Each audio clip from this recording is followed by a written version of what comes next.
Welcome to the Sporting Chance. This podcast is brought to you by Midnight Falconry, makers of high-quality falconry leashes and jesses. Check them out at midnightfalconry.com. Ashley Clark Falconry, the highest quality leather falconry equipment, handmade in England, built to last and looks damn good while you're at it. Check them out at aclarkfalconry.co.uk. Be sure and use the code SportingChance10 at checkout. North Mountain Goshawks. Seth Roy is breeding high-quality, true parent-reared goshawks in addition to imprint goshawks on order. Check him out at northmountaingoshawks.com.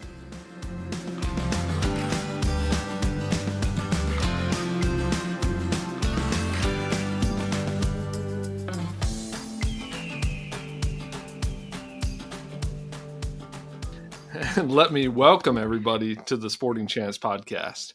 I'm Aaron Kincaid. I'm Casey Everett. And we are joined today by who I have been introduced to him as Jimmy G. Jim, how do you pronounce your last name? Gwiazdzinski. Gwiazdzinski? Yeah. Like with a Q? Nah, G. I know it's a G.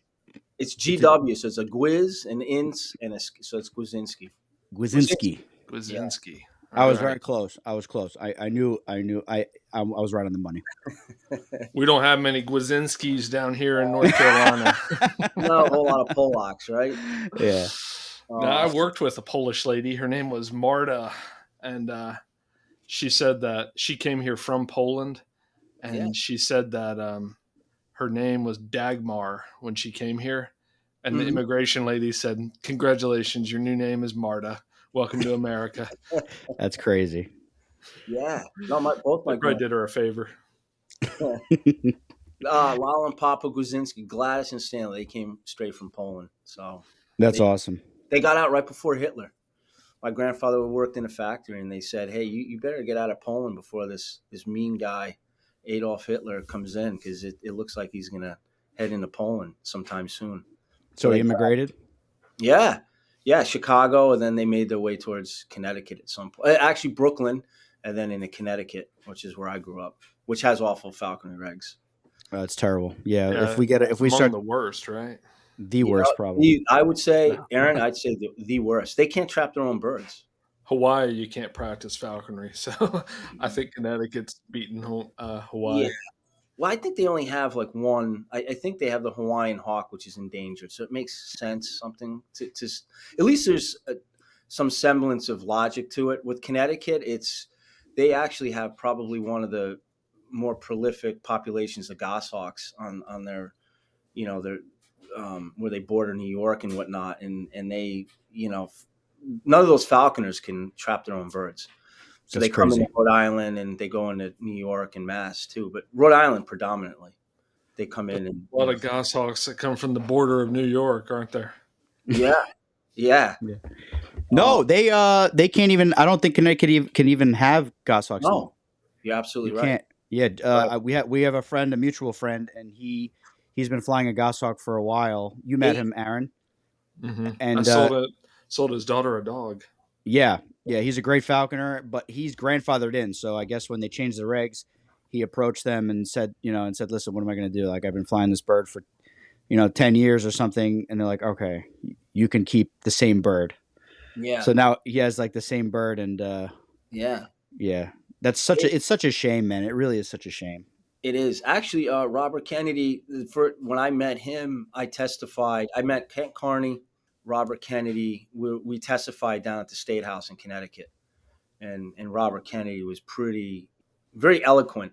He started off a little, I don't want to say shaky, but it was kind of, and then, man, he hit his stride, and, you talk about an orator. He's definitely a Kennedy. Like he almost shamed the DEP down there. He's like, how dare you?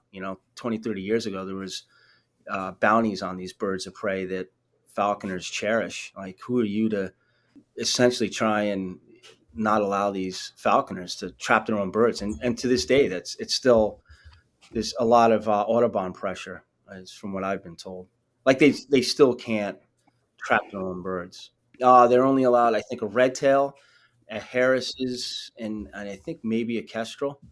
That's about it. And mind you, you can't bring these birds in.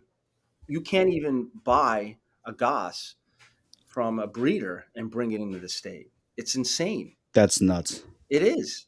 That It, needs to be addressed somehow or yeah, another. I'm yeah, surprised NAFA hasn't challenged that. yeah. It should definitely be a focus because really they're the outlier now. As far as I think all the other states here in the United States, everybody's within reason has excellent regs. Rhode Island, we have awesome regs. We basically rival Maine. I mean, we have what I would consider falconry friendly regs. The last portion of that was getting the peregrine take, which we got three How years ago. many can you take? Two, we have an allocation for two, resident and non-resident.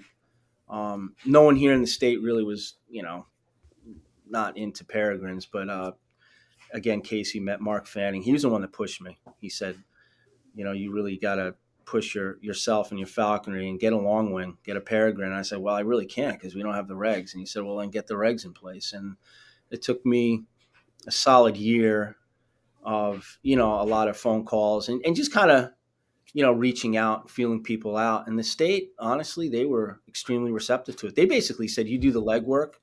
We'll do the legwork that we need to at our end, but we're not going to give you any resistance. And, That's great. and yeah, it was awesome. In the span, I didn't think it was a holy shit. I put all I wrote the letters and met and did all this legwork. And I didn't think we were going to get a peregrine take to the following fall. Ostenkowski is his last name. He called and said, hey, by the way, you guys, we got you the allocation. And I literally went, this was in August. Now you have to remember peregrines is September 20th to October 20th. For me, it was a huge preparation. Oh yeah. No one's flown them. Again, here in Rhode Island, no one's done it. Now, yeah, I've been around the Fannings and people have flown long wings, but as I'm sure both you guys will attest, there's a huge difference between watching and learning and then having a bird of your own. Like Correct. all of a sudden, it's Hmm. personal, and that I'm still on a huge learning curve for peregrines. It's 3 years I've had this bird, and kites, kite training, and how and when to really, they get the bird on, like releasing pigeons and stuff just for training. Uh, Yeah. it's a lot. I don't know anything about long wings. Yeah, neither did I. I mean, kestrels, merlins here and there. I mean, I know Casey's flown his fair share. Well, I know you flew a merlin and whatnot, but Yeah, I flew a couple Merlins and I did fly a passage peregrine for about 10 minutes. yeah, No, I flew it. I flew it for a few months, free flying it, and yeah, I put a bunch of slips in front of it. But I'm doing, it was same thing like you were saying, Jim. It's not where I lived at that time. I moved since then, but at that time I was going to like these little parks with ponds, yeah. with like maybe 20 acres of open ground, and I was trying to put slips under this bird in that kind of an environment, and she put ducks into the ground a couple times, That's awesome, though. which like I thought was a win. But like you were telling me, privately on the phone the other day, it's like that's like the ultimate thing, right? Uh, No matter what, you can be a red tail fanatic. I love red tails. Jimmy has wrote articles about red tails. It's like his bread and butter is squirrel hawking with red tails. If you read all the old literature and like you really dive into that stuff, it's really a peregrine and a goshawk. it is. Those are like the legendary. Like if you can kill stuff with those wild quarry, and especially if it's a passage bird, which I haven't had the opportunity to fly yet, it's Yeah, it's like the pinnacle. It's like the pinnacle. Like you could say, okay, I did it. you're Eh, absolutely right. But they're two completely different animals. They're two completely different things. You're absolutely right. They are two ends of the spectrum. I mean, a goshawk is basically they wear it on their sleeve. They're reactive. They're temperamental. You got, Aaron, you fly a goss, right? I Yeah, do, yeah. yeah. So you get it. I mean, and then you go to a peregrine, and they really are, as they've said, like a gentleman's bird. I mean, they're just intelligent too, man. I mean, they really they train well, and any type of obstacles you meet with the long wing, it's on you. That's what I've certainly, in a humbling way, is the development of my peregrine. Any of her shortfalls are mine, unequivocally. It's not. It's just because they are usually a few steps ahead of you. And I think really as a falconer, Casey and I had this conversation up in Maine last year. With falconry, I think as a falconer, the guys when you're really starting to get your stride is you anticipate. you're essentially a couple steps ahead of the bird. And think about it, when we were with red tails, that you're always a step behind, and then as you get better with them, basically you know where you need to be with the bird before the bird's there, and that's why you accelerate with the bird. I think a perfect example of that is why people aspire to fly birds like goshawks and even say peregrines and whatnot, because it's not a snobbish thing, but you have to be better. I don't know if that would offend people out there. You have to be better at your falconry. Your weight management has to be better. Your field management has to be better. Your husbandry has to be better. You can get away with red tails are just different on their feathers. We know that. I mean, a goss, a coops. Hey, good luck, man. I mean, you get a bent feather about a month later, it's a broken feather. You need to anticipate how your bird is adjusting, and what husbandry with an accipiter is, it's a day-to-day thing. You're constantly watching what your bird's doing so that you can adjust a husbandry maneuver with the bird, like, this isn't working. You start to see a little bit of something going on, like, no, you can't be slipshod. And I don't want to say lazy, but I'm going to go with the lazy word of lazy is you can't let your guard down with accipiters. If you let your guard down, you're going to deal with behaviors. You're going to deal with broken feathers, and we all get them. But some of them are just because they mantle hard and all that. But as you guys know, is that's you get a tail saver. I used X-ray and this bat, and you just fold it, and then I put like a clip on it, when she was mantling hard. So Yeah. what I'm getting at, you make those adjustments. A red tail, they're hard on their feathers, but they're not breaking them the way an accipiter does. And I think goshawks, especially, they refine your falconry. You have to be more refined as a falconer to fly goshawks. And you're Yeah. not even mentioning Harris Hawks. No, no, it's not my thing. I honestly, Well, no, I mean, when you're saying ease of flying a bird, yeah. it doesn't get easier than a Harris Hawk. See, I'll be straight with you. I had Brian Talent from Pennsylvania transferred me a male Harris Hawk, and I flew it. Oh man, for like half a season. I went down there. I got the bird, and literally, I'd come around the corner, and the bird was in a pond, or a puddle bathing.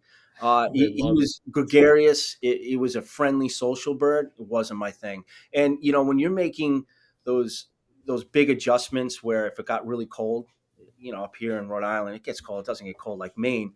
It got to the point, like, yeah, what am I doing here? Why you make adjustments for the birds you fly, but they're honestly, they really look like a vulture to me. I mean, there's not a whole lot to them. I mean, their beak, everything about them, they're just naked. They're almost naked. Now, I'm not saying, listen, I know people fly them, and I respect people that fly them. I'm not trying to take anything away from them. They're just odd looking to me too. It's kind of like, when you got a red tail, a resident, a passage red tail, I get it. People, you want to fly something different, and that's fine. I just look at it as, go with the native stuff, man. A red tail is, you look no further if you really want to get into what we do. Certainly New England, rabbit and squirrel. Hmm. Red tails do it. So Um, speaking of goshawks, Casey said that you have visited a number of goshawk nests over the years. I had, yeah, yeah. I was fortunate. I met Mark Fanning 20 plus years ago, and how it started was a gentleman, Larry Barnes from Maine. I'd written something about squirrel hawking, and I'm I don't want this to come off. I wasn't the only person squirrel hawking. However, it was hard to find people to talk to about it. Gary Brewer will attest to this. This is long distance phone call days where my long distance phone bill was just astronomical because I had to talk to someone about it, and it's pretty straightforward. It's not like I was inventing the wheel. It's just a lot of people weren't doing it. It was taboo. Point in fact, NAFA didn't give out game pens for people that were hunting squirrel. Think of that. It was taboo. It was like, don't do that. My sponsor, if my bird engaged a squirrel, he'd have me call my bird down. Yeah, I know current falconers that are like that. It's very interesting. Yeah, and that's I don't think. Listen, that's not fair. It's not fair to the bird. That's where the falconer is, I think, pushing a view, or I don't know what it would be on onto a bird. If that bird, you know, you're not detrimentally going to set your bird up for, a nasty, you don't take a peanut sized male and force it on squirrel. I mean, you're going to get a toe bit off Right. probably. Right. So within reason, but no, man, you let those birds do their thing. That being said, so Larry Barnes called. It was Mark Fanning. I hadn't even met him. He said, "Hey, there's this guy down in Rhode Island. He's spreading like wildfire. Like this guy is killing a lot of game with his birds." He called. And Maine is, you have to get 10 head of game each season as an apprentice. So you have to have 20 head of game in order to turn general. I He was like that. high of that. It's Yes, fair. me too. Me too. It's a minimum, but good. It's there. It puts that mindset in mind. So he came down, slept on my couch. The house it was a 850 square foot house. We had two red tails, on a bow perch, and we got up and we hunted. He ended up getting a single squirrel Saturday, and Sunday we have hunting. He doubled up. He went back to Maine with his 10 head of game. He was able to turn general, and he said, I'd like you to invite you to the hare meet, because as you know, Casey, the hare meet's invite only. And it was up at Scott Keniston, who's since passed as well, up in Winterport, Maine. And I got up there, and Mark Fanning happened to come in, and we started talking. He said, "Yeah, I heard about you, and Larry said good things. You went down there, you got his 10 head of game there, and that's where it started with Mark and I." And he Okay. said, "I'd like to come down there and hunt deer, and I'll show you goshawks." Over 20 years, every April, like this vacation that most schools have, this was the time I drive up to Maine for about 3 days, 4 days, and spend time with Mark and Cindy. And we'd go into his historic pine groves where there were active nests and non-active, or ones that weren't active that became active. And man, he was a school teacher, but he was also a nurse at night. He worked in an ICU ward at the hospital, and he's just a brilliant man. And he just had that fervor to teach. It's a busy man. Yeah, he just bestowed upon me just really authentic but accurate information. You guys know, I mean, we live in a world. There's a lot of bullshit out there. So when you come into contact with people, the real deal and the information you're getting, accurate and pure and real. Mark and I had a wonderful friendship through the sport, and he taught me. Man, he taught me goshawks. He taught me how to sex them. He taught me. He was the one that said, "Listen, you're going to climb trees. You got to get gear." I learned how to climb. I mean, Casey's seen it. I invested in probably $1,200 worth of climbing gear. Spikes, the harness, just everything about it. But learning the habitat and why they're in these places. They are habitat specific. Yeah, man. I've there's nothing. There's nothing. It's pretty surreal when you finally get up the tree, and then you look over the rim of a nest, and you're looking down at eyes. Pretty incredible, man. You know, and you never know what stage they're at, and you never know where they're going to be. But it's incredible where there was one nest that they were probably 4 days old. We drove maybe 3-4 miles down the way, and they were probably 10 days old. It's neat to see what they are as a species, and then to fly them.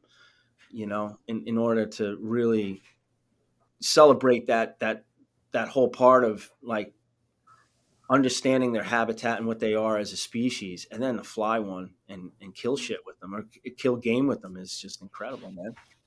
You know, So, how many of those have you taken over the years? goshawks. Oh man, I'd have to. Oh man, ice wise, I probably. Oh man, probably four, 4 or 5. I'd really have to delve into my record keeping. As far as goshawks are concerned, you've pulled 4 or 5 from the nest. Yeah, Have you ever flown a wild caught adult, or well, it wouldn't be an adult, but a juvenile? yeah, passage bird. Yeah. Yeah, I tried my hand. Phil, Phil and I, he it was kind of like a problem child, and it never did turn around. So I tried my hand at this passage bird, and Phil kind of gave the bird to me with a smirk on his face and said, "Good luck." And I think man, he was telling us about that bird. yeah, I tried every trick. I would get, again, I don't know who's listening, but I mean, my red tail would get unharmed cottontail, and I try and bag the bird, and this bird would just blink it, or it didn't, and then it got to the point where you start to move the weight around, and I was like, no, this isn't good either. Like, what am I doing here? I don't want to bring the bird too low, and I don't want to bring her too high, where now I've got a bird that's essentially taking off on me. No, I love ISs, man. What I love about ISs, I think in any, well, certainly goshawks, is the canvas is blank. You can push them beyond their expectations as a passage bird, because by the time you're getting them as a passage bird, they're pretty high. They're pretty hardwired. What's awesome about ISs is you can stretch them. I mean, think of Mm-hmm. kestrels. Two of my former apprentices, one had a passage and one had an IS. The IS, it's sucking up starling. The passage bird is probably eating grasshoppers and mice and dragonflies, and it will not make that jump to starling as a passage bird. I just think they get hardwired. Yeah, you get the opportunity to mold an IS. Exactly. Well said. Yeah. Thank I you. they're fun. They're just fun too. You get to hang out with them for a bit, and then you have to be diligent about it. You can't you back off during the development of these birds. You're going to shoot yourself in the foot, because you have to, again. What I was saying earlier is you have to be a few steps ahead of the bird, and I think that comes with knowledge and wisdom and experience. Is you know where you need to be with the bird before the bird does, and it's kind of a delicate dance that you're ahead of the bird, and it's seamless that way. When we're fumbling as apprentices or a new bird, even now as a almost, well, 28 years into the sport, is you realize that when your bird's staggering, it's you, it's the falconer. The bird already knows kind of where it needs to be. We as the falconer, I think we're the ones that hold the bird up at times. You know, I agree. Absolutely. They yeah, don't need us. yeah, they don't, man. It's a hunting bond. If you really want to think of it, and it's not anthropomorphic at all. I mean, it's a hunting bond. I mean, they've watched. It's documented where wild goshawks follow badgers around, out west, because they know that the badger, and they see that badger going underneath the mesquite bush, and it's digging away, and all kinds of rodent, whatever, I don't know if it's ground squirrel there, whatever is like running out. These goshawks are picking stuff off. They make that connection. They're opportunists, but it shows the potential of that bond where they recognize that, and that's when you really think about it. As falconers, we're a lot more than a walking refrigerator. There does become a strong bond. It's a hunting bond. They get it. Like where you guys get with your goshawks. Like, when you're in that sweet spot with your birds, and again, I don't care if it's a red tail, a kestrel, a goss, or even a peregrine. Once that symbiotic thing happens where that bird knows what it's doing and knows what you're doing, man, it's elegance, man. It's ballet. Yeah. It's poetry. It's happening. Casey, I have a question for you. You just shuffled off screen a minute ago while Jim was telling the story about IS Goshawks. What happened? I got a notification on my phone from my security system that there was a bear at my front door, Wow. and my dogs were outside in the backyard on the porch. So I had to go and You went out there and killed it real quick, and I went out. I slew the bear, and now I'm back. Now I'm back on. Playing dragons and bears. Yeah, no, I'm being it's a regular facetious occurrence. because he sent me the video proving it that the bear was on his porch, which is Oh yeah. you seem to have a real problem up there with those. It's a huge problem, and that's you can thank that to the governor in the state who doesn't understand science. So that's all it comes down to. X amount of acres supports X amount of bears. If you exceed the bears for that acreage, now you have bears getting into trouble. And Now you have bears on your front porch. now I got bears on my front porch when there's plenty of food around, new shoots and for them to be eating, and instead they're on my porch looking to grab my dog or flip my garbage can over or worse. bird seed, or or your boss. You don't Yeah. want that, Or man. your child. Yeah, Yeah, no, that's the problem. Yeah, that's yeah, the problem. That's the problem because my son rides around and walks around the property, and it's like we're pretty much infested with bears. And it's like, yeah, oh yeah, the bear, they'll never. But you never know. You know what I'm I'd put saying? an He's a electric 4. fence around your property.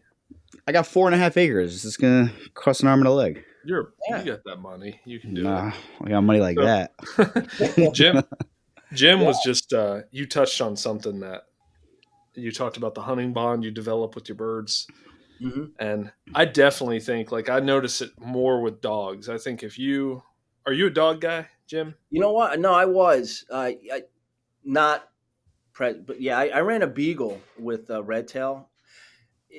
As far as hunting with the red tail, that was the highlight of that. I if the word would be pinnacle. I knew I reached that pinnacle end of running a beagle, a red tail on rabbit, Mm. and watching those two. Here we go again. Is that bird? The dog would start to bay, and that bird would leave me and just start circling around with the beagle, and then you see the bird do a wing over and like a wham wham. The big That was a thing. good rabbit impression. Thank you. That's music to my No, ears. the problem is here in Rhode Island, we're tight. I'm a sniper, man. I go into these small woodlots. If I throw a beagle or even a dachshund, people start hearing dogs barking. They're like, hunter. And now they're Uh-huh. calling the cops and they're like, someone is hunting rabbit in my backyard or in the adjacent lot. And now Yeah. you're dealing with the law. And you know what I found through, a lot of bull briar scars is there's times that you just can't, I can't run a dog. It's as simple as that, man. I think about it with the Goss because I certainly there's an advantage. There's a huge advantage to it. So to answer your question, no. And I really would love to run a beagle. It's just it draws attention. They're the People hear a loudest. beagle baying, they're like hunter. And now you Yeah. got a cop. I got the Rhode Island State Police. Like, yeah, what are you doing in here? Like, oh. Meanwhile, your bird, say it's a Goss, it just spooked, and now you're trying to like talk to a police officer or a statey, and your bird's quarter mile away, and you're like, I gotta go chase my bird, man. Like, I found that especially red tails. I mean, they're rabbit and squirrel. What I do like about what you guys do with the dachshunds is you get to you get a reflush. That's huge. That's Hmm. Yeah. Speaking of reflush, Jimmy, he's so I went on a hunt just to set this question up. As I went on a hunt years ago, many moons ago, and Scott McNeff was our guest speaker at the Jersey meet. And I remember we went to a spot and we are chasing squirrels around, and the squirrel went up and like went into a nest at the top of this pine tree. And it was like one of those super old pine trees with like these huge limbs that come out all the way like 20 feet on either side. It was like an easy climb. And Scott just like without even like skipping a beat, he just starts climbing up the tree, and everyone there doesn't really know what's going on. And and Scott McNeff is from Maine, so the numbers and the density of game up there is not in some of these other places in the country. So he explained that we may only get one or two squirrel slips a day, and I got to make sure that it gets out. And I know, and I didn't really know this, but I think Scott got it from Jim not getting up that tree and getting that thing moving. Jim, you've climbed quite a few trees to get a squirrel moving, and not low either, from No, what I've heard. no, I've been That's up there, crazy. man. Yeah, I've been up there. I mean, reflushing them now, yeah, especially squirrel. Going into a dray, you kick it, you get that squirrel to go back out. But there's been times. This is no word of a lie. There are times where if the squirrel didn't bail, I've been up in a tree, bear hugging it, and I've had the squirrel run over my back. I'm not like run down my back. Yeah, It's I'm still in contact with the tree, and I'm watching my red tail basically in this like stoop that's awesome. squirrel. And, what is really wild about being up that high too is it's commanding, where I could see where the squirrel ran. So if there were people down below, I'd be like, no, no, no, no, no. The squirrel, it's in that hedgerow to the left, and like they didn't even see where the squirrel went. Um, dare I say, it was like a bird's eye view. Like I could actually see, how the hunt was going or where the squirrel went. You know, Now that that was just out of necessity, or you like enjoy doing that? I know you can climb like a beast because I've seen you in action up at those goshawk nests. You're like it's like a Total damn squirrel. necessity. It's like a No, squirrel. it started with necessity, and then like an obsession. But yeah, I listen. URI, I hunted a lot before they developed, and it's just like all these really wonderful areas that I hunted back then, and had permission with the school as well as the security guys. Phenomenal habitat. I would, I remember I'd be up in a tree, and school would let out. And I remember this one point, it was like a gaggle of girls. They're coming down the sidewalk, and they heard the red tails bells. It sounded like Santa Claus, like ding, ding, and the girls are looking up and like, oh my God, what? Oh my, there's a bird. And then I'm trying to stand still, and then they're like, oh my God, there's a guy up in the tree too. There's a pervert. There's a pervert in the tree watching us. Yeah, yeah. I'm surprised I didn't get arrested. But basically, I'm up in this tree, and my bird's next to me, and he's like, all right, what are we doing, man? Like, let's get the squirrel moving.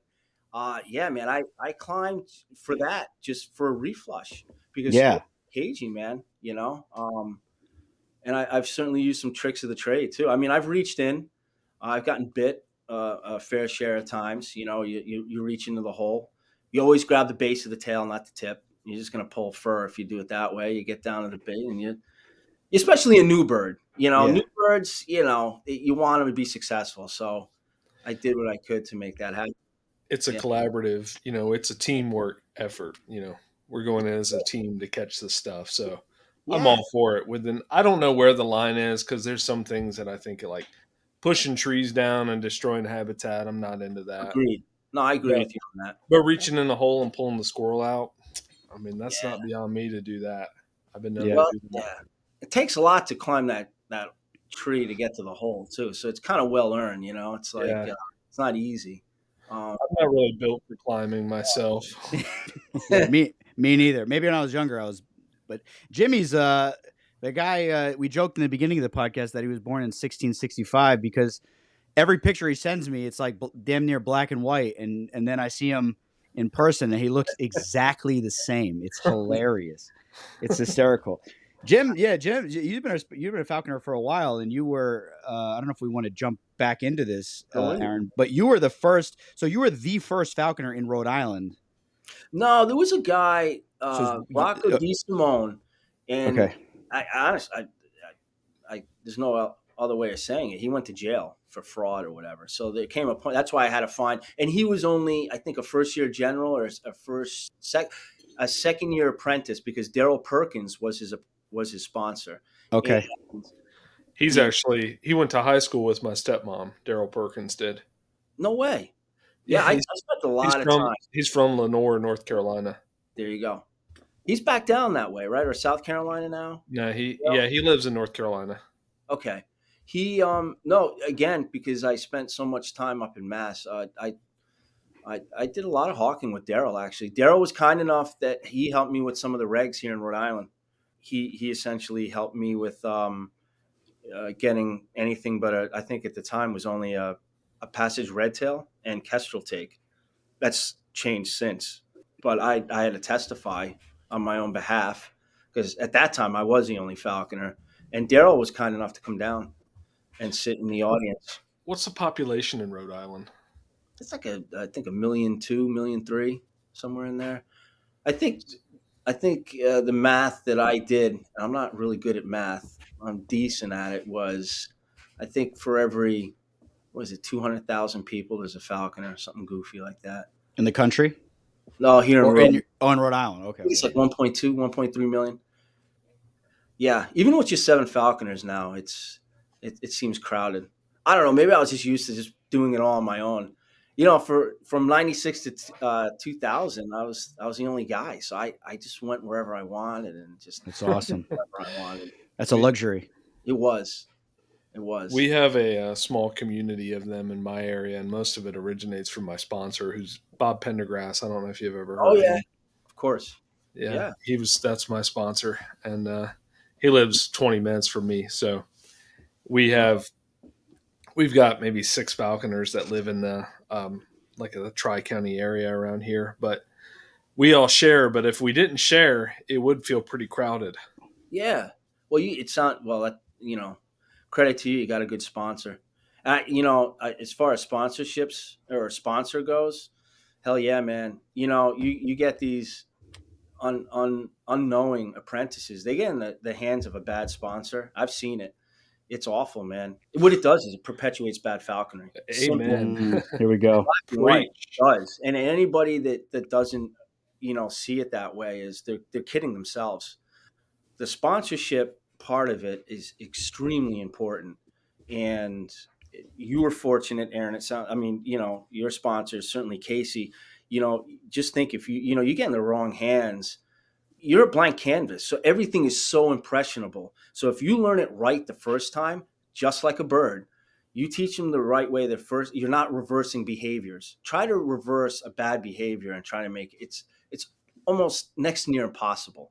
It really is when you think about it. You're scratching your head all day, like, how am I going to get my bird not to do that? Well, in the end, if you did it right the first time, to a degree, listen, that's part of falconry is the fumbling and effing up as well. A sponsor is it's it, man. I mean, if you get in the wrong hands, you are up against, you know, the eight ball, because now then you say you come across a competent, talented falconer, and you're your first year general, and you've already got some of these bad habits instilled in your falconry, and then you meet a falconer who's good at it and does it well. You're like, holy shit, like I missed the boat on that. And what's good is it's still, you could still adjust accordingly. You could change course, but it takes, at that point, it takes a certain kind of falconer to recognize the difference and say, that's not the falconry that I want to adhere to, or not That's adhere good. to, I want to learn from. You see Yeah. what I'm saying? And sponsorship is paramount. It's Yeah. your I, point. I don't know the answer to that because I see falconers that come to field meets here in the state, and they've got a gaggle of pre-apprentices, they call them, with them, and I'm just I see the writing on the wall that they see the standard of falconry that their sponsor or soon to be sponsor is practicing, and it just pains me because I want them to know better, but I don't feel like it's my place to step in and say anything like that. Yeah, I know. I mean, Casey, you probably, I'm sure he's heard some Jimmy G stories. I've been known to, you know, and it's not coming from a bad place. It's not mean spirited, but if I see something wrong or someone being misled, I'll be the first one to say no. There was a guy. He was a Connecticut falconer. He had his license through Rhode Island before Rhode Island got legal, and he had a Rhode Island license. Mike Lepiski at the time was kind enough, like, hey, I don't know how he got it. He got it and maintained it in Connecticut, and he was going into Home Depot to man his bird down, and I caught wind of it. I called him down Connecticut. I'm like, don't ever do Mm. that. I said, I'm getting phone calls that you're walking into Home Depot with with with your bird. And he goes, well, yeah. He goes, that's how you socialize the birds. And I was like, no, that's not how you do that. And I said, if you do it again, I'm calling the state, because you're under a Rhode Island license. I said, I will call Mike Lepiski myself, or the DEM official, and I will tell him that your license should be revoked. I'm like, you don't do that. See, and that's where, you guys know it, you've seen it, then it becomes like a showpiece, and that's not it, man. Like, Yeah. it's to reach out and educate people. I've done my fair share of talks, but you pick and choose. You don't do it to for attention, Right. attention seeking bullshit. And that's what that was. And I said, no, no, no, no, no. I said, keeping your bird passively man down in your living room with dogs and kids and all, that's suffice. Yeah. You're just going with the birds, and people are like, oh my God, who are you and what are you doing? And then, Yeah. it's just not good, man. It's not good for the sport. Just go to a Renaissance festival. What Yeah. so now my question is, like, Yeah. so it wasn't an imprint, it was like a freshly trapped red tail or something, I'm Yeah. assuming. Yeah, because I've seen people with imprints going to public places in the nest bowl and walking around and saying, "Oh, it's my bird. I'm just trying to get him used to stuff." I don't agree with you, man. Yeah, okay. Black That's and fine. white about. No, I think that, if you're driving around your bird and you're doing it in a private social way, Cool. Yeah, bring it to the picnic. Bring it to the keg party. Don't put that thing in a shopping cart in a grocery store. I mean, think about it. Let's face it, goshawk slice. So you Yeah. bird in a carriage and it just shit all over the broccoli. Like, come Yeah, on, yeah, yeah. what are you Yeah, doing? It's it's a just little attention weird. seeking stuff. Yeah, I yeah. that's I mean, I I did that found one time, and I was just so embarrassed when I was doing it. I felt so stupid. I took a bird to like a really real lively area of downtown, yeah, um, small town downtown. Not like the big city downtown, but and people were stopping and pointing, and I was walking with the bird in the bowl, and I was just like, oh, I feel so stupid right now. I can't get out of here quick enough. But I see, really, at the time, I felt like my imprint needed to see all the people, which since then I've done it without that step. And you do not have to do that, as you I'll guys know. I'll attest to that. That even if you can bring them wherever you want and expose them to whatever you want when they're in that stage. There's another. They hit another stage of development, and then you have to basically do it all over again. Or, I mean, I got some pro tip advice from some good falconers, and they're like, as long as you have one other person, maybe two other people around on a regular basis, dogs, kids, your own kid, like that's enough to really get a bird. And my bird, I've this past bird I just had, I didn't go anywhere and do anything crazy with it. It was just in my house, and right, then in the yard, and then hacking in a a woodlot, and then entering it. And yeah, it yeah, didn't care for the people at first, but it got over it after we went hawking with a bunch of people right. multiple times, and the bird's like, okay, these people are not a threat to me, they're actually helping. And then they flip the switch. This whole taking the bird to work with you and putting it under your desk, like, I know that that's a whole philosophy and there's been books written on it, but I don't think it's necessary. I really don't think No, it's I mean, necessary. Only if you have to feed it.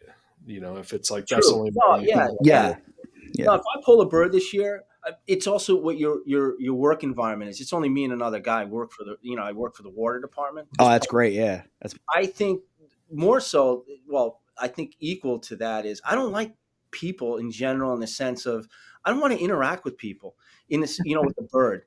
I don't want people. I hate, I'm going to come off as a dickhead, but it's like I don't want to explain what I am and what I'm doing. And it's like, yeah, leave me alone. I don't want to be in public and be yeah, bothered. And let's face it, you have a bird, you're setting yourself up for that. It's like complaining that you're a Hollywood actor and everybody's like wants your autograph. Like, the tough shit, man. Like, you signed up for it. It's the same thing, right? You bring a bird into public, people are going to ask you. They're going to be like, "Hey, what's this? What are you doing?" And yeah, yeah, people enough The or strangers. showboating, Yeah, it's not what we're here to do. We're here to take game with birds of that's prey. right, man. And Bullshit. that's like when people are going to, I mean, our organization, the state organization, the Falconers Guild, which I'm the president of for another month, we volunteer for a couple little public displays to talk about falconry a year. And those, I hate those with a passion. I absolutely hate them. I don't like talking to people about falconry. It's Right. none of their business as far as I'm concerned. And then the other thing is when you go to those things, inevitably you have people that bring owls. I own owls for propagation purposes. They're not falconry birds. They're raptor. They're held under a raptor propagation license. Hmm. People bring owls to falconry shows, and then it gives people the misconception that owls are falconry birds yeah. when Right. they're not. If we're there promoting falconry, it needs to be game hawks at these things.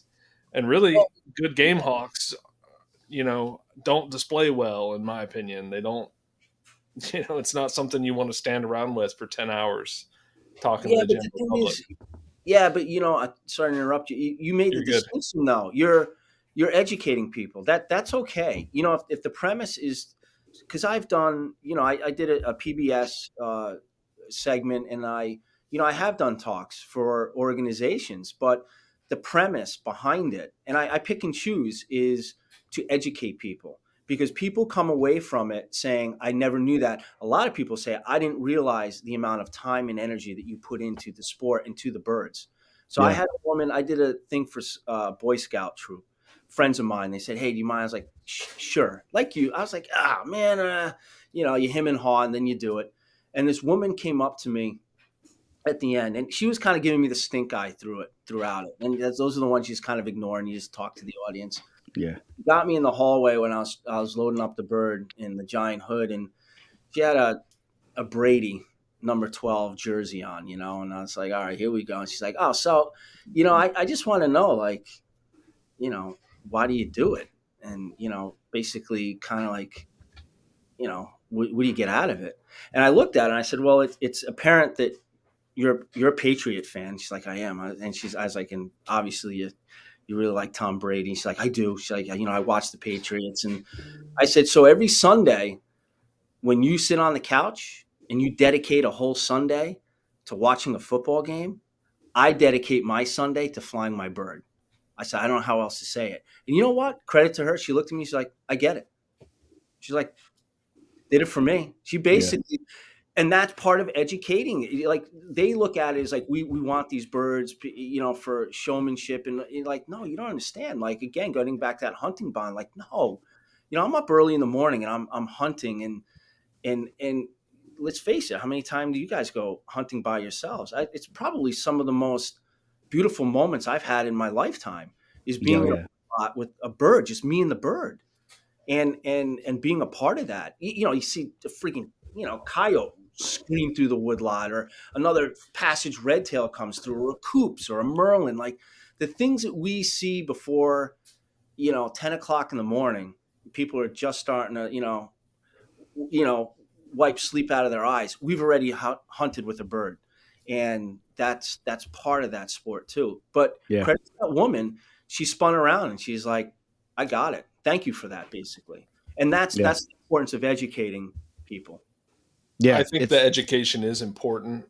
I'm just I'm just I'm becoming honest with myself in that it's not for me anymore.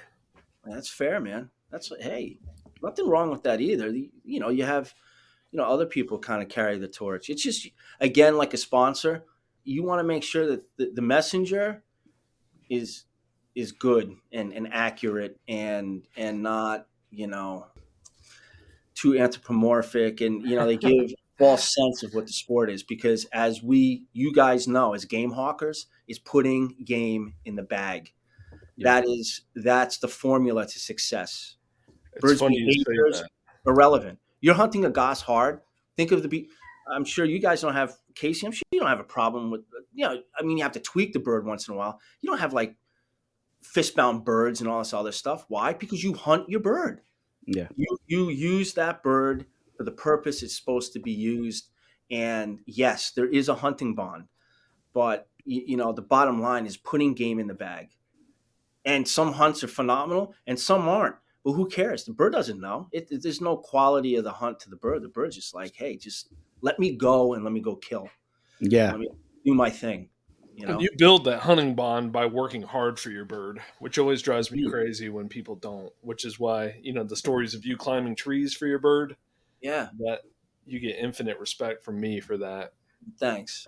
Yeah, man. And again, doing it solo, there was a lot of. I mean, I was climbing a tree and then basically like, sliding down it to catch up to my bird, and then through the years, Kevin, Casey, you guys have met Kevin. So Kevin Yeah. and John they were tagging along 2 years, 3 years prior to Connecticut getting legal.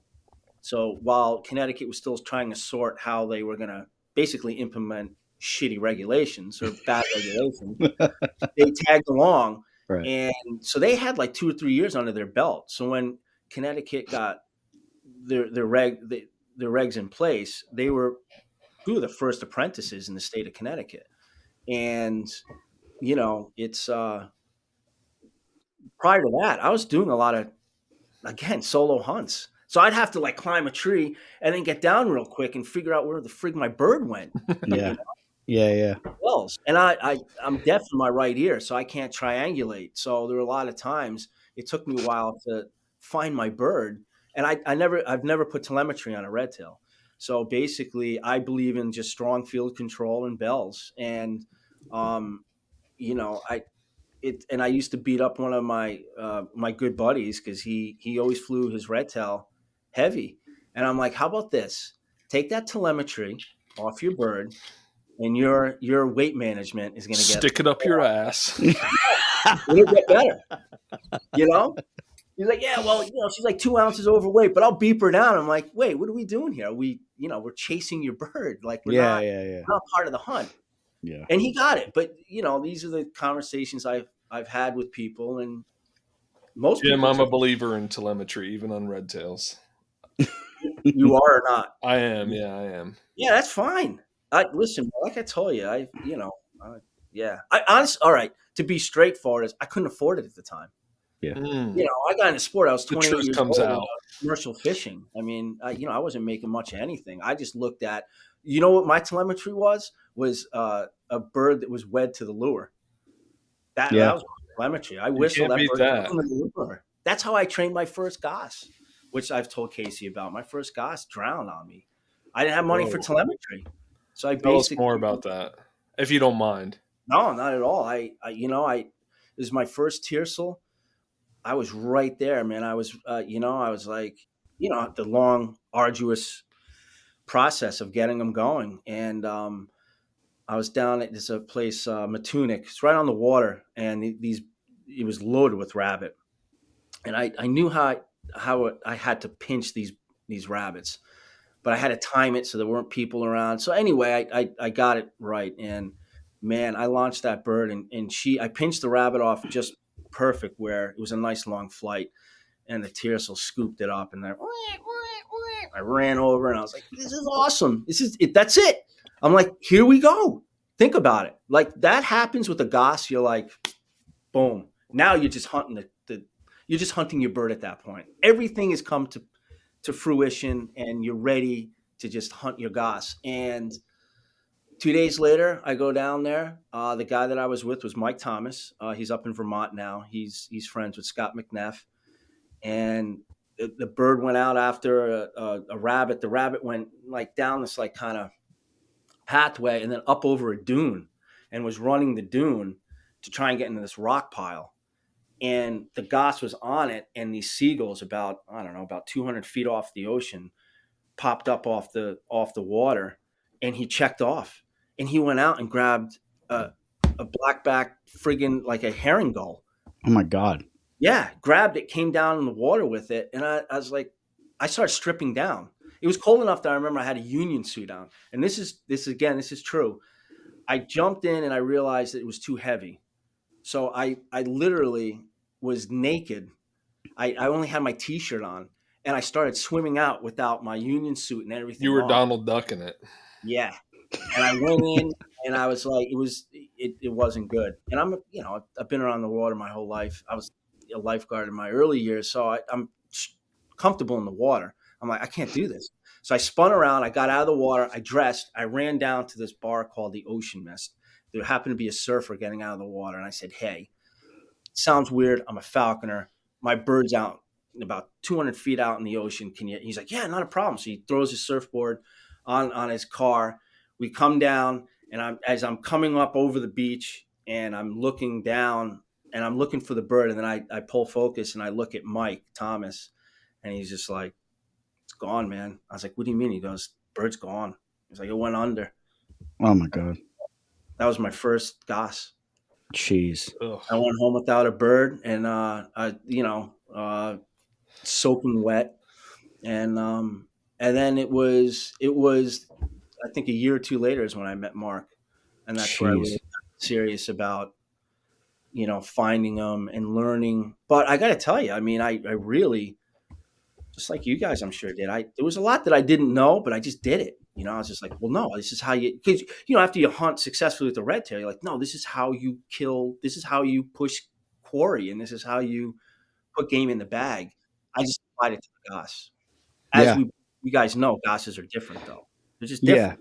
But it's still, you still have to analyze, like, I know, like, in a lot of, like, in like fighting and stuff, they, you'll hear Joe Rogan talk about, like, a fighting IQ. It's like the same exact thing with falconry. It's like you have a fieldcraft IQ. Like you develop this understanding of, like, when the rabbit runs this way, you want to move that way to cut it off, to push it back, to give your bird the best shot. Like, and some of that stuff takes a lot of time. So yeah, the details of flying a goss compared to a red tail are different, but sometimes setting up that slip and getting yourself in good position, like, that just comes from being in the field for a while and seeing, sometimes seeing other people do it. Yeah, but that's such a brutal story. I remember you told me It's that awful, story. man. It's hard. I Did you get ever recover did you ever recover that bird? Or? no, no. And how You, does he know that it went under? I guess with the bird, because you know how they row. So Mhm. I was on the beach for a bit, and I took the lure out, and that poor little bastard, man, he was trying to row in to get to me, Oh my but he god. was still like a couple 100 feet Was he away. still holding the gull, or you couldn't No, tell? the gull broke off, and he was just in the water by himself, man. And what happened was he drifted into the surf zone. That's what I was just gonna say. That's the way he's gonna die, is if he's Uh, gonna go on the surf. so Because I've basically, yeah, yeah yeah, I've had birds floating for yeah. 20 See, minutes waiting for me to waiting for me to get to them. yeah, and that's why I thought I had some time because he was far enough off outside the surf zone. I was like, he's going to be all right. I'm running down the road and gonna, jumped in the car and went down. I figured I could, it would have been where he didn't drift that quick. Right. The surfer would have gone out and I really, in my eyes, I figured I was going to come up over the dune and the bird was going to be there and this guy was going to launch his surfboard and put my, drowned rat goshawk on his surfboard and paddle it into me. Yeah. And that wasn't the case, man.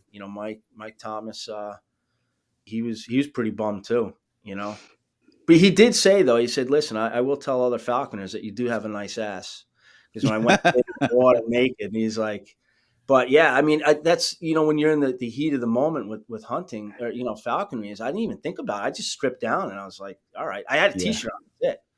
And I jumped in, I got, I don't know, 30, 40 feet out. And I was like, no, I can't. Cause then I had to get through the break to get to the bird. And that's where I was like, no, I can't.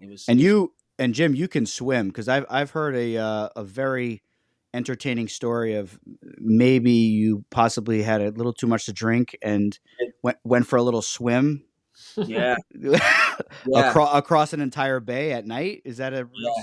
Is that's dude? If you're familiar with Long Island, so you have the North and South Fork. You have Gardiner's Island, which is the last island, and it's like Montauk and Orient Point.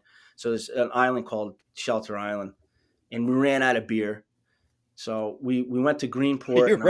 You ran out of beer. You said we ran out of beer. My buddy JJ and I, a guy I played lacrosse with in college, like, hey man, let's go get some beer. I didn't realize that the ferry stopped at like 9 or 10, whatever it was. But there was road construction going on. I had the beer. I tied my sneakers around my neck and we just throw a bunch of boards in the water. We went in at, I think I don't know, 9 or 10 at night. And we reached the tip of Shelter Island. We were really close to getting swept out. We were been swept out towards Fisher's Island and all that. Because of the tide? Yeah. We came up on the beach at 5 a.m. True story. So the whole people were looking for me. Boats, like there were times where because we were in the middle of a channel at one point, and my buddy JJ wasn't a good swimmer, so eventually I just gave him all the flotsam that we had, like these boards, and I just basically just kind of treaded, and we were just getting slowly swept out. How long were you out there? Oh man, from 10:30 till 5 a.m. Yeah. 6 hours, 6 hours, and there were boats. There were times where boats are coming down on us. They couldn't see us. I have to dive underwater while the boat would go over us. I'm not lying. I'm assuming this was summertime, right? Yeah, it was. Yep. And I'm not worried about sharks or anything. Well, yeah, you could always be out that way, but no. At that point, I was more worried about my buddy JJ. I was fine. I just was hoping we didn't get too far out, but he started getting scared. Casey was just telling me recently how he won't go in past his knees because he's scared of sharks. I have a weird, I'm pretty terrified of sharks, and I don't know why. It's like I go hiking. My wife's like, "You're not worried about bears?" I'm like, "Well, at least I can see the bear and maybe yell at it and scare it, and I can create this fantasy in my mind that I'm going to stab it. I'm going to stab it to death." But with a shark, bro, it's just like a demon coming out of the depths, bro. It's just going to tear it, just suck you under, bro. With those dead eye, bro. Yeah. Jim, I don't understand. Listen, I'm a very strong swimmer myself. I was on the swim team. I got I got a shoebox full of blue ribbons, man. I saved. Um, I Wow. probably saved a bunch of kids, man. I saved at least 3 kids that I remember that went in cliff. We used to go cliff jumping a lot as kids, and they would jump in, and kids we would bring them, and they, we didn't know if they were scared to jump or scared because they couldn't swim, and a couple of them went in and they would just never come up. And Oh, I would go in and over the shoulder strap them and scissor kick to the shore while they're going ballistic. So like I can swim, but bro, when there's a shark, even like in a river where I know like I heard a story like that the bull sharks will go up and they they can will. even Yeah. if I know that this river attaches to the ocean, I won't even go in. Yeah. I have like a problem. Like that's like one of my only things that holds me back. So that story is just giving me like goosebumps and making me get like this terror inside, like just in the dark, floating. Oh, forget it, dude. Yeah, That's man. crazy. No, in all the years I commercial fish, we were on the backside of Block Island where I was on a sink gill net boat. We were gill netting for monkfish, which are not related to bluefish. John Gilbert will get that one. Yeah, But the short of it is, great whites, man. We get them up in the net, and yeah. there are, and I've surfed. I surfed a lot. Through the years, not so much now. But the fact of the matter is, when you surf off the backside of Block Island, your back's basically pointing towards Portugal. It's open ocean. It's eerie, man. Yeah, they're out there too. Great whites are a part of that. Their breeding territory is basically Montauk out past Block Island, and then we get them in Point Judith. There's a weir net that the guys, they keep it down low, but these guys, when they haul their net, they're getting like 13, 14 foot great whites. And now this is inside the breachway, so that's they're that's satanic. That's I love great whites, man. I think those are the coolest things ever. I want to go into a cage with great whites badly. Like That'd be cool. seriously want to do it. Yeah. No, I've seen my fair share of shark, certainly commercial fishing. Most shark I saw was I was working on a dragger, and we were off Nantucket. I felt like, I grew up on Jacques Cousteau. We only had 13 channels on. You guys, you know what I mean? Like the No, TV shut off, who's still? the banner would play, and then the TV went to like static. If you guys ever watched the movie Poltergeist, that's what it was like. Like basically the TV shut down, and that's all you had. And we were the remote. My dad You wanted got the is it the Pledge of Allegiance? Yes. Well, no, it was actually Star Spangled Banner, and then it just went to static. And that's, you went to bed at midnight. Like you weren't, you didn't have the access to stuff that you do now. But I grew up on the movie Jaws, so I don't know. Somehow Have you seen it, Casey? Yeah, I've seen it, and yeah, the movie doesn't really scare me that much because it's No. like I can pretend that it's not real, but it's kind of real. It's pretty But- realistic until the very, very end. Yeah, when it comes out of the water and it's like a remote control, like motorized jaw going. But like we have another falconer that we're gonna have on. His name is Mark. He's a Jersey falconer, and he's got a cool story. He lives out of he pretty much lives in a van and practices his falconry. He has like a property that he keeps his bird at, and he lives in the van. He surfs. He works at a surf shop, and like he tells me stuff all the time. He's like, "Oh yeah, they'll bump into you every now and then. They'll take a look at you." I'm like, "Dude, are you out of your mind? Like you're out there getting checked out by like even if it's 4 feet long, bro. I'm out of there, dude. Yeah. It's friggin' nuts." But Jim, talking about the Yes. ocean, talking about Portugal. Your back is to Portugal across the ocean. It's sharky, man. A Yeah. woman, so that's a perfect transition, a perfect segue, as they say. Oh. A woman somebody flew you to Spain to help write a book. What can you tell us Yeah, about so- can you tell us about that? Yeah, absolutely. I wrote again. There's always something behind it. Squirrel hawking again wasn't celebrated the way it was, and it is now. Like who doesn't squirrel hawk now? I mean, think about it. It's just like it's part of falconry. It's embedded in the sport. No one looks at you sideways anymore. So I wrote an article in International Falconer magazine. Seth Anthony, I think, was the guy. And on one of those Saudi airlines, they, where you get your magazines in the back. Well, Right. The falconry is huge over there. Yeah. Was International Falconry magazine, and I had written an article about squirrel hawking in the USA, Rhode Island to be more specific. So this woman Beatrice was on a flight. She's from Spain. In her travels, she happened to open it up and read that article that was in the magazine, and this is back in the day of emails. She said, and a few phone calls, but she said, "Hey, I'm putting a book together on red-tailed hawks because obviously they're not native over there. You know, they buy them and breed them." Right. And she said, "Would you be willing to contribute to my book on red tails?" I was like, "Yeah, absolutely." I mean, I thought what I would get out of it is a book, and I sat down, I wrote the manuscript, or the portion of the book that she put me in, and she came back to me and said, "Love it. I'd like to fly you out, and I'd like you to be one of my keynote speakers." So my room and board and flight were free. Basically, I only had to come up with spending money, and I was there for 10 days. So I flew into Madrid. This guy Guillermo picked me up, and basically, I got chaperoned. I got to meet falconers from all over Europe, Russia, Croatia.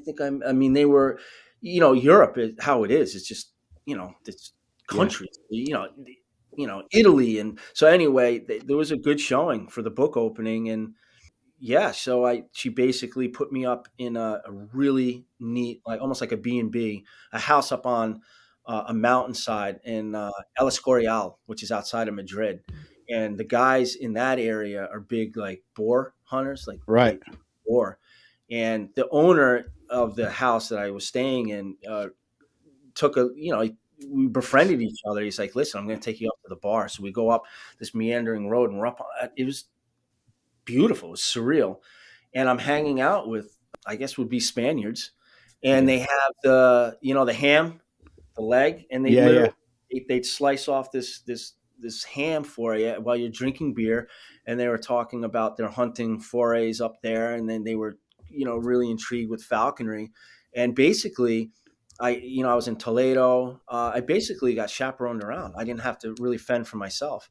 The day I got there, they took me horseback riding, and yeah, so I was there for 10 days, is a long time. Did And you did you practice any falconry while you were out there, or wasn't oh, season? Or yes. I don't know if you really want to. Yeah, it was more abatement.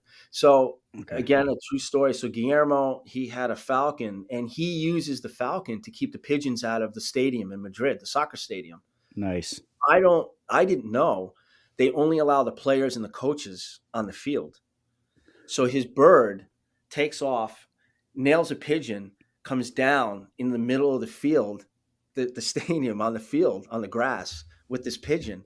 I ran out like any dutiful falconer would do, running out to the bird to, do what Yeah. falcons do, The federales, I almost got arrested. Wow. They, they're not, and I was American too. They don't, it's voodoo. Like, you're not allowed, they To don't touch the allow field. Yeah.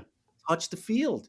Yeah. He had, I don't know how he sweet talked it, but I'm serious. It was like serious. Obviously there's a communication barrier, and I'm just trying to like get this pigeon and the falcon. Not that Guillermo couldn't have done it, but there's just tunnel vision. Yeah. It comes down a pigeon, I run out, dispatch the pigeon or whatever else, and I And didn't then even there's hear him yelling like, "No, no!" And I just ran out, and I'd had cops all, federales or right, federales. yeah, federales. Yeah, I know that falconers in Spain, they're called setieras España. There you go. That's all I know. I'm married to a Latina, so You know what? setiera. That's I falconry. I just got a book by a Spanish goshawker called God Made You Eternal. Have you guys seen that one? No, but No. that's a great name. Yeah. It's actually, it's a pretty neat little book. I mean, it's not a little book, but Yeah. Western Sporting, as of now, they have it on sale. It's like $12. It's like 80% off. What are some of your favorite books you guys have read? I'm quite the bookworm. So, but Aaron's been known to read a book or two. I literally, I've only read a couple falconry books. I'm not a big reader. I don't sit and read. I don't have time. Got it. But Aaron's he wants to do a whole segment on just book reviews, which would be pretty fun, I think, for some other listeners for besides me me. maybe. No, I So mean, I yeah. was holding this book up earlier when we were trying to get things set up. Diary of a Hunter by Brian Plummer. Yeah. So he is a well, he's passed away, but he was a British, or I think maybe Welsh. I know they take offense to that. Get it right. Yeah. That's like Yeah. saying Mexican when they're El Salvadoran or something. But he or Argentinian. Yeah. Yeah. Um, he was a he was just a prolific hunter. He was into he hated guns. He loved hunting with dogs. Um, he would go out and catch foxes and dig badgers and big time ratter. He wrote a book called Tales of a Rat Hunting Man. That's Cool. just really, really good. Yeah. I'm a ratter. I love ratting. Casey's been out with me before. It's so fun. Yeah, Oh, we're yeah. big dog guys. This podcast is we love to get into dog stuff too. Dogs are awesome, man. Hell Yeah. yeah. I mean, you And then guys you're beyond me at that point, you know. I mean, I'd love to. It's Yeah, but you just don't need, like you said, you're like you're getting in, you're getting out. Boom, boom, yeah, boom, boom. You yeah. ever get I into think any go ahead, Aaron. Go ahead. I was just gonna say I think the best falconry book ever is not a how to, but it's a Rage for Falcons by Bodio. Of course. Bodio actually transferred a bird to me Oh wow. years ago. Yeah. We actually small world.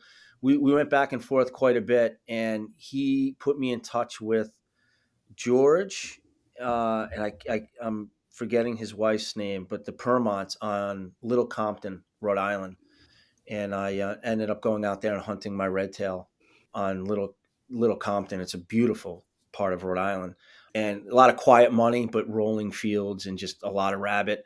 It was Bodio who put me in touch with them. But yeah, there was a while there when I was fishing. I actually I sent him, fresh bluefish and whatnot, and I'd get the phone call like, send more bluefish. But he transferred a goss to me. It died at Asper. I watched that bird die of Asper. I don't think there's anything So worse. it came from New Mexico to you. Yeah, yeah, yeah. It was It's the changing Magdalena. climate, right?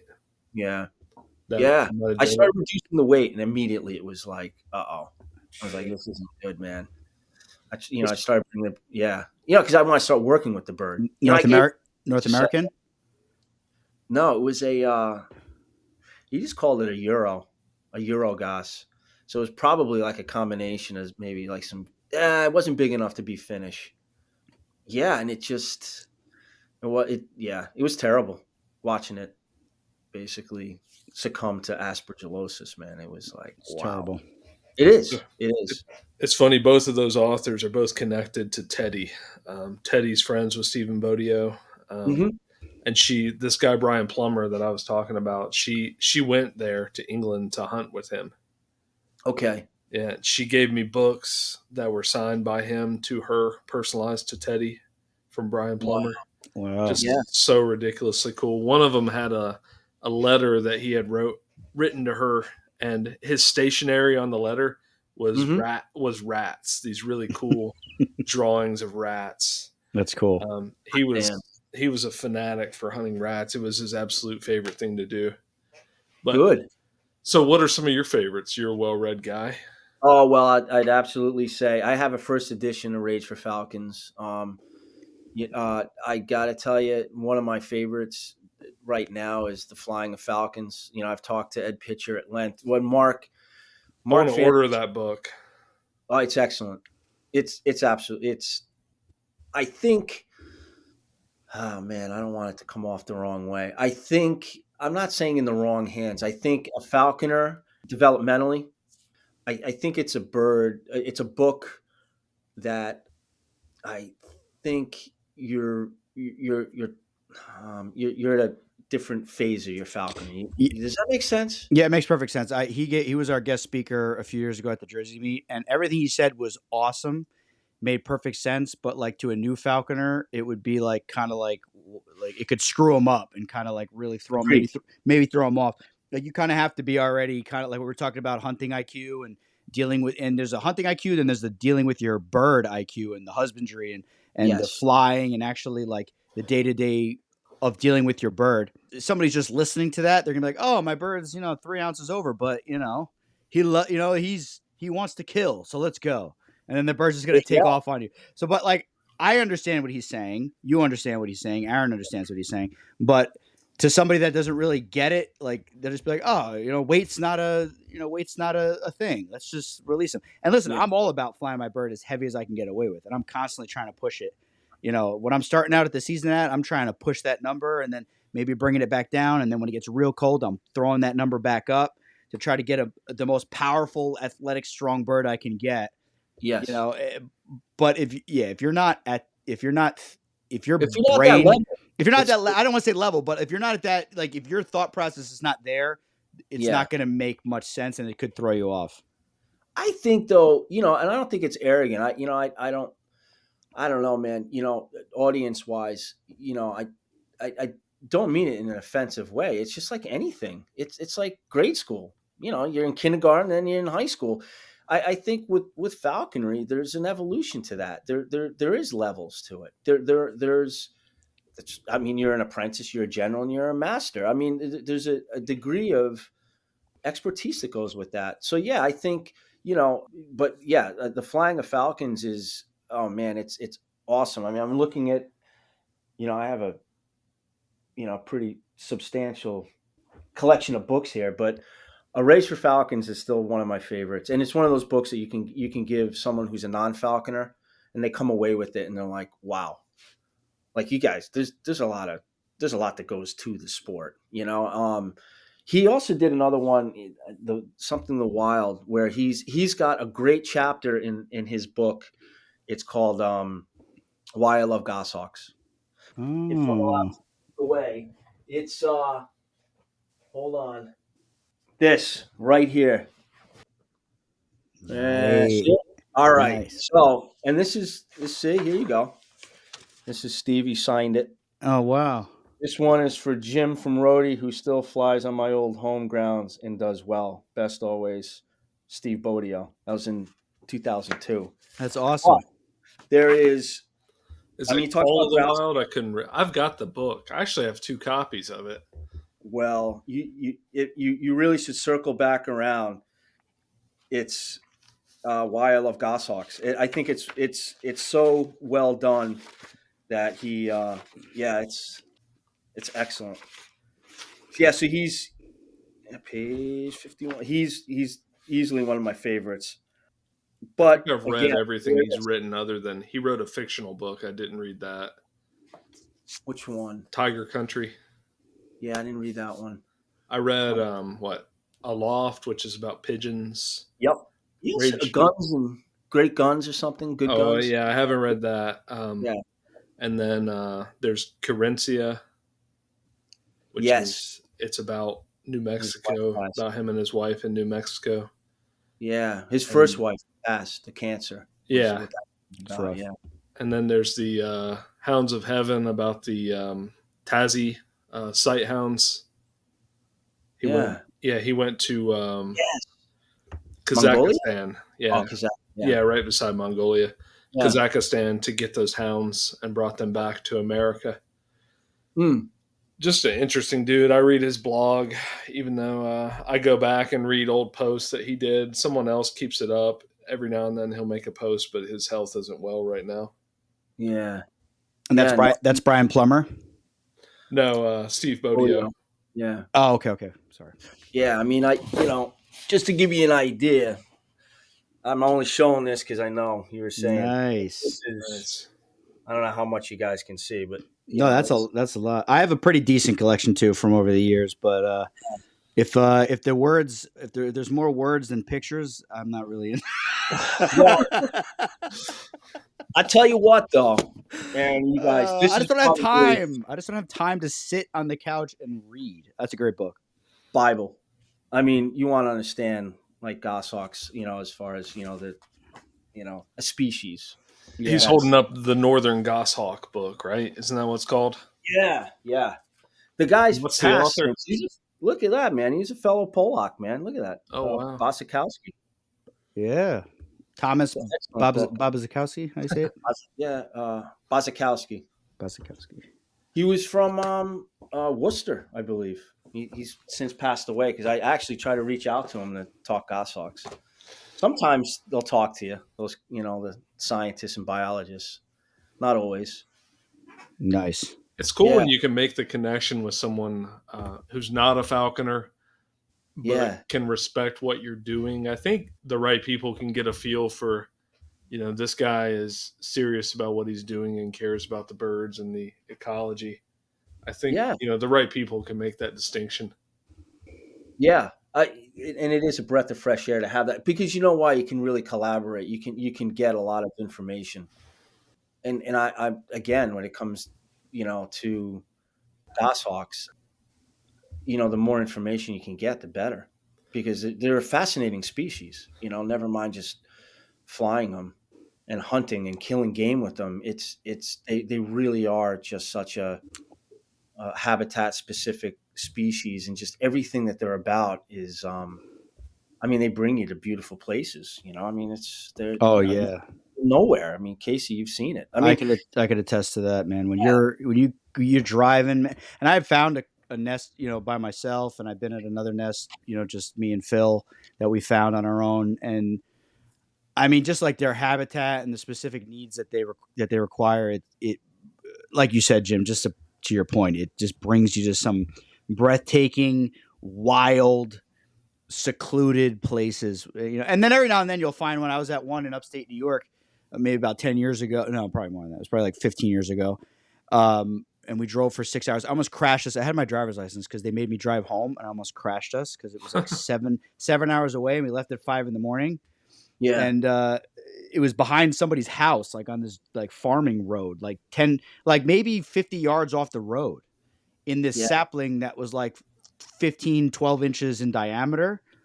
And I remember Phil was climbing it, and the thing was just like swaying back and forth. And like you could see the farmhouse, you could see the other farm, you could see the barn, and it was right in their backyard. It was bizarre. So like some of them yeah, will nest in weird places, but as a general rule, man, they'll take you to some real wilderness areas, man. And yeah. I can't wait, dude. I can't wait for June, man. I'm Me so neither. pumped, man. I wake up every morning and go to bed every night thinking about goshawk trips I hope and you pull seeing what they one. should be. I hope there's a nice female in there for you this year when we go. Me too. And if again, I'm going to be 56 in July.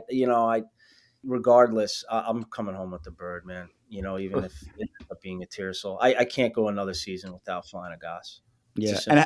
and Jim, like not to like go. I mean, like this is an open forum podcast, so we don't really keep it to any strict thing. But like, I Yeah. don't know if like how do you like when you like how do you raise a goshawk? Like, what's your technique? Like, what are you thinking? You know what I mean? Like, what's your philosophy? Are you a hand feeding guy? Are you a do nothing guy? Are No, you a going to Home Depot guy? no. like what's where what do you do? What like I what? no. Well, it's funny you say that because there's a facet to um where I am. I was actually gonna, believe it or not, I wanted, when I got up to Maine, I wanted to talk to you about some things because what The I hell do found. I know? Well, you do. Well, you're successful. I mean, the bottom line is Oh. I haven't seen Aaron fly his bird.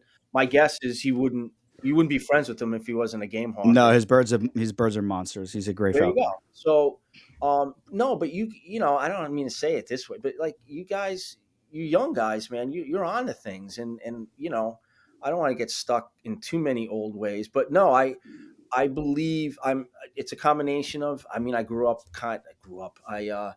lot of Mike McDermott stuff, but even he's said, hey, there's some things he's circled back around, like, all right, well, some of this facet of imprints and raising them isn't as important as I laid into it in his first book, which is what, $400 now for one of them.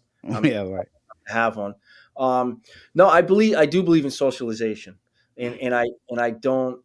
I'm not big about hand feeding. I think that the bird really shouldn't see you coming at. You know, eventually going to make the case. It's something like, I mean, people that work with snakes, like, you don't do it. They Yeah. see your hand coming into the cage, they're going to strike at your hand. I mean, in the end, they're pretty reptilian. They're not that far off from a snake, man. And Exactly. most falconers listening are probably into reptiles to one degree or another. I was huge into reptiles as a kid, and I Yeah. still am.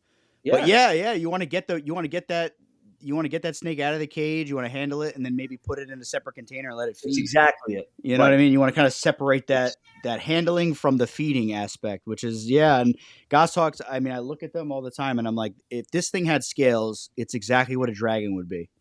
You know, yeah. if it just had scales instead of feathers, that's what I would picture It's a dragon. no, I think I do believe in socialization. I don't believe falconer first, where you're bringing your bird into, like, say, a Home Depot. But no, I mean, you know, anything. Social, just keeping the bird around you and those things are important. And dogs, kids, activity, a little bit of chaos, and then something that you always have to factor in is, yeah, you got to get them used to riding in a giant hood and things of that sort. Like, you can't just kind of stuff them into a box and say, all right, this is how I'm getting you to the next hunt. Like, I think that there's, like anything, there's a dance you gotta dance with your goshawks. Yeah. But yeah, I do believe in the socialization. In other words, it, you're defeating the purpose of an imprint if, and I'm sure, I mean, I'd love to hear other points, because I'm not dead set on that. But I think that if you look at the philosophy behind an imprint, what you're essentially doing is you're taking away fear. Now you can insert aggression, but the Yeah. reason we're getting these birds as imprints is the fear factor. And if that's the premise, if that's the goal to a degree, then yeah, I think you should socialize them, as much as you can, and as comfortable as you can. Now, again, that doesn't mean, again, going to Home Depot, but yeah, you go into a buddy's house, hell yeah, you bring the big, whatever, when it's still just, The tarp, the Tupperware, something to catch all of it. all the Pop the slices. bird. Yeah, you listen to music, you have a beer, your kids are running around, like, all that stuff is so, it makes for a well-adjusted bird. How's that? Same Yeah. thing with the red tail. You see guys that hunt by themselves, even with the red tail, they bump. They start hunting with the guy, or a group of falconers. The bird keeps bumping on them, and Yeah. it's because they're not used to a crowd. You don't want that with the goss. They're already temperamental, a bit skitsy, and certainly just hardwired. That I think that as much as you can do to have them well adjusted to what we're trying to do with them, you're better for it, and the Okay. bird's better. You see what I Okay. mean? And then you do a hack. You're into hacking. You're a hacking guy. No, I've never done it, and I gotta tell you, my uh, my hat's off to you guys that do that. I, They Right. got I'm too balls. paranoid. Yeah. I look at it as the investment. I mean, listen, man, it happens once a year. You get a bird, and then I find a spot where I'm going to put my bird up. And a fellow falconer, as you well know, I mean, the bird got taken out by an owl. It would kill me to, Yeah. to go through all that, and then you don't get your bird in time, or something. I I think the sport in and of itself, and it's good developmentally. I get it. I get the pros to it. I don't think I don't have the intestinal fortitude, or the balls to do that. I wouldn't sleep, or when I'm at work, I'm like, is my bird all right? And like, what's going on? Yeah. Like, Well, you know, you, that's a little crazy because I know Paul Aaliyah.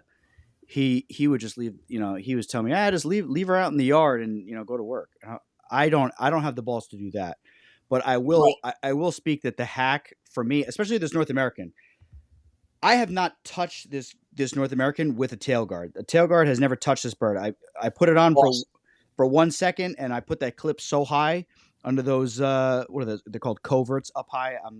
Yeah, Yeah, yeah, it's tucked up so high that when I put the tail guard on, there's 3 inches of feather sticking out of the bottom. So I'm like, the tail guard's useless anyway. But I hacked this bird, and she holds her tail up off the ground. She has 100% respect for her tail.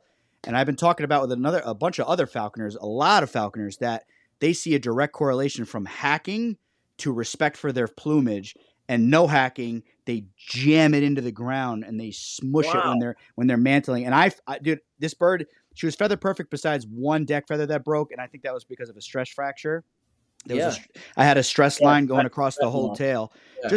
And it wasn't from feeding. It was from, I took her on vacation with us up to the mountains, and she was all wigged out in the car driving for 4.5 hours. And I think I was told that even though they have food, if they are actually stressed, the stress fracture will still show, and that's right where it broke. So not that I'm putting it off on her, but the bird is feather perfect besides That's awesome. one broken deck, and I've never seen anything. I send videos to people of her baiting on the perch, and when she's baiting, she's holding her tail on a 45-degree angle while she's baiting. Wow. And I've had other birds in the pack, secondhand birds, and then I had a couple other birds that I didn't hack. And when they're baiting and they're using their tail as a pogo stick into the ground as they're baiting, and it's just like, and to see the difference of her holding it off the ground and on the kill. So for me, not to cut you off, but to me, the hack is like, it's like worth the risk, because the percentage of birds that get killed is pretty low. If you're flying I know two guys off the top of my head that had birds killed on hack, and it was due to them sleeping out. I don't let my birds sleep out. I don't cut them loose all day unless I'm around in the area. So they're only being hacked after work and on weekends where I'm around. Like it. See, and this is what I meant earlier is I'm really looking forward to talking to you up in Maine, in the sense of some of your insight It's just from what I hear from people and what I applied to it's nothing, I'm not, I just listen and I apply, and then if it works, it works. If it doesn't, it doesn't. I hand fed this last bird I hand fed 100%. No problem. 100% hand fed, and no, she's fine. I mean, she mantles, and most imprint goshawks do in the first year and the first part of the season, they mantle pretty good and they start to settle down. But the difference that I saw with this bird compared to the other birds I've flown that weren't hand fed is she had this psychotic defensive aggressiveness towards the dog.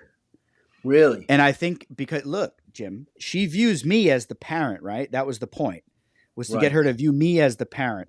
She started to view my dog and other people potentially as siblings that need to be defended against. So it kind of like I see what people were telling me, and we're going to have a guy come on, hopefully, if he comes on, to talk about hand feeding, because he does all of his bird hand feeding. And the concept of it makes sense, because back to the natural history of the birds, like we were talking about, understanding the birds, talking to biologists, they don't necessarily attack their parents in the wild to kill them. That's not really been observed. They're attacking their siblings to try to steal food from them and kill them.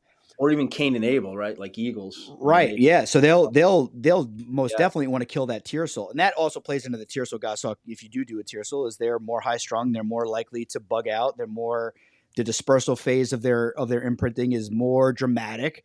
So you got to plan for that in your imprinting, curriculum, for lack of a better word. Yeah. But yeah, the hack, dude, I'm so strong on the hack now, because birds that I didn't hack compared to birds that I hacked, it's just night and day with the feather respect. That's, that's interesting. It's huge, dude. It's crazy. It's nuts. Wow. Yeah. I mean, I might have to do it. I mean, it's just, somewhere safe, where you can watch. I would just, like, after work, I would just take my son, throw him in his car seat, take the bird, go to a park or a cemetery or some woodlot, cut it loose. I'd take him. We'd go to, Starbucks, and we get some snacks, and then go back and play in the park, and the bird's off in the woods somewhere. And I'm checking her on the GPS, make sure she's not getting any trouble. And then as soon as the sun starts going down, I'd hide a rabbit baggie, put it, not a baggie early on, but it was just a carcass. I'd hide it. And a lot of guys say that's not necessary, but I just kind of wanted to really, talking about being one step ahead of your birds. Yes. I'd tuck that thing in the bushes somewhere, and I'd yell or make some noise, or she'd come cruising around because she'd hear me and start screaming. And then I would, let her hang out for a little while. I'd pretend to beat some brush, and then take that string and run, across the baseball field with it. And she'd come out of the tree and flutter down and grab it. And see, that's awesome. And it was like a low effort, like kind of like it was a hack, but it wasn't like all day. Like when you're doing that, are you paying attention to weight and all that as well? Like, or it doesn't matter or not? The weight, you want the weight as heavy as possible. And depending on the bird, I know when I hacked my beautiful tiercel that got electrocuted, he was awesome. I had to feed him in the morning because he would get in trouble. So he'd land on people's decks. He'd see my wife going out to the car and like land on the ground and like land on the hood of the car because he wanted food. So I found that if I gave him like 15 grams in the morning before I cut him loose on a Saturday and a Sunday, he'd be a lot more calm. And then in the afternoon, he would always come back. But with the females, if you give them food in the morning, then sometimes they don't want to come down in the afternoon because they're Yeah. fat, they're hacking. You want them fat, you want them building muscle. So like, and I had this bird sleep out twice on me during the hack, and I was freaking sweating bullets. Yeah. Yeah. I Yeah. was sweating bullets, man. Yes. I was under that tree screaming. I'm swinging stuff. I'm like, I'm in the middle of the woods in the pitch black. I'm like, I'm throwing. I drove back home. I got pigeons. I'm throwing pigeons all the way up, like touching her feet, and she's just eyes are just glazed over, just ready to roost, And Yeah. it's just they didn't. She did not want to come down, and I was like, oh my god, this bird's gonna die. I wasted all my time, but she didn't. She did fine. But yeah, the risk is there, of course. But Yeah. I don't you know, know, man. I think you might have me convinced, especially in that regard where it's kind of a controlled hack where, like you said, yeah, you're taking them for the day. You let them do their thing and then you go get them before the roost. yeah, that's the way to So, do it. That's my Does opinion. anybody leave a goshawk out 24 hours intentionally? Yeah, I know there's a guy in Poland who I'd love to have on our show. He's a buddy of mine, and they'll all the falconers, from what I gather. So his dad, his uncle, another guy that's a good falconer, another guy that's a good falconer. They'll all pull Finnish or European goshawks, which is the coolest. It's so cool. wow. Talking. That's why I love social media, man, because you're talking to these guys and they're going out there pulling all these different goshawks from different areas, right? And then they're raising them and then hacking them as a group, and they have like a nest, like looks like a giant kestrel box, like a giant one, where they can go in it at night, and basically it's like they're living out there 24/7, and they're going back to their nest box to get food at night, so they know that's where the food is, and then they're kind of catching them up, I guess, at night and taking them back in, and then starting the entering process. But like for me, dude, like there's no way I'm not going to do that. There's no way I'm going to do that. But I Like you think there are said, guys that do that. see, again, that's what's so awesome about the sport is just that is just when you think you kind of have an idea or a semblance of what's going on out there, and then it's like you got guys in Poland doing that kind of stuff. I mean, It's it's nuts. pretty freaking amazing, man. It's no, the sport in and of itself, it really is. The places it brings you, the friendships you have, it's pretty freaking cool. On top of you know chasing stuff with the goss and whatnot. You It's know, I think you got like the hierarchy. You have falconry, which it's amazing how you can just instantly get along to some degree with a complete stranger who happens to do falconry. But mm, then when you're into goshawks, it's a whole nother level. yeah, yeah. It's yeah, I think so. Again, it's not snobbery. It's just goshawks, and certainly, if you're flying coops, something to that, or a shark. The exhibitors are just the goshawk, as Mark Fanning. They're the queen of the forest, man. I mean, they're just everything about them is just pretty much perfection. It makes your falconry better. They make your falconry better. They're a report card. You can't fake goshawks, man. Yeah. It's as simple as that. You can't get away with being, if you're not giving it 110%, it shows. Yeah. It comes out in the wash. And that's what goshawks, what they've provided me. First and foremost was an absolutely wonderful friendship with Mark Fanning, but they just made me a better falconer. It's as Yeah. simple as that. You have to be more precise. You have to be more diligent. You have to be, slightly a little more serious about it. You have fun, but when it's you and that bird, it's game on, man. It's your next, your head's on a swivel as well. You almost become part. You start acting like a goss. Yeah. Noises Just and stuff make you flinch, and you're like, but yeah, yeah. they make your falconry better. All of it. Weight management. I said it earlier. Yeah, it's weird. You said you have fun, but to some degree, it's like you have fun as long as you're serious about hunting. But Yes. when we go out with a group of people and it's my turn to fly, and everybody else has been flying red tails or Harris Hawks or whatever, and then it's my turn to fly and it's with the Goss, I'm like, all right, guys, like no more lollygagging, no more hanging out on your phone. If Yeah, you're going to stand around and talk, do it at the truck. Don't come with me. I don't want you with me. good Like, for you. if you're Yeah. coming with me and I'm flying my Goss, you're going to be invested in the hunt. Well, and getting, I think fundamentally, even I'll be the first one. Kevin, you can ask Kevin and John DiArpino. They've said it. I mean, I could be a dick out there at times. Yeah, I me don't know how else to too. say it. Me But, too. like, if guys split the field, it's like, and I would yell at him. Like, there was, you remember Connecticut wasn't legal, so John and, like, there'd be like a gaggle of people, and it was me flying my bird, and these, some of these guys would split the field. I'd yell at them. I'm like, stop splitting the field. I'm like, stay here for now. I'll tell you where you need to go, but if you're going that way, the bird doesn't know that you don't know what you're doing. You've split the field. I know where the rabbit or the squirrel is. It's here. You're going there. Stop splitting the field. You need to understand that what you're seeing is a culmination of weight management, my time. Like, this is my time to fly my bird. Do you realize the amount of energy and the time that I've put in to do this right now? Like, it's time for me to fly and hunt my bird. Don't screw it up on me. And I don't want to say I was a dictator, but I was like, no, no, no, no. I was like, don't split the field. Yeah. Or, There, guys, they're 100 feet away. They're yelling, ho, ho, ho. You're like, what are you doing? Like, the bird's here. Yeah, You know, yeah, yeah. squirrel there, here. Yeah, it's like, there's so, nothing worse than when you go out with people and when it's time for them to fly, they're engaged, they're doing their thing. Then it's your turn, and yeah, it's scrolling on their phone, its hands in the pockets, it's talking to the other people. Like, Yeah. yep, get with the program. Like, when I'm out absolutely. there with people, and I think that's part of the reason me and Casey click so well, is I'm busting my ass for everyone Yeah, else. Yeah.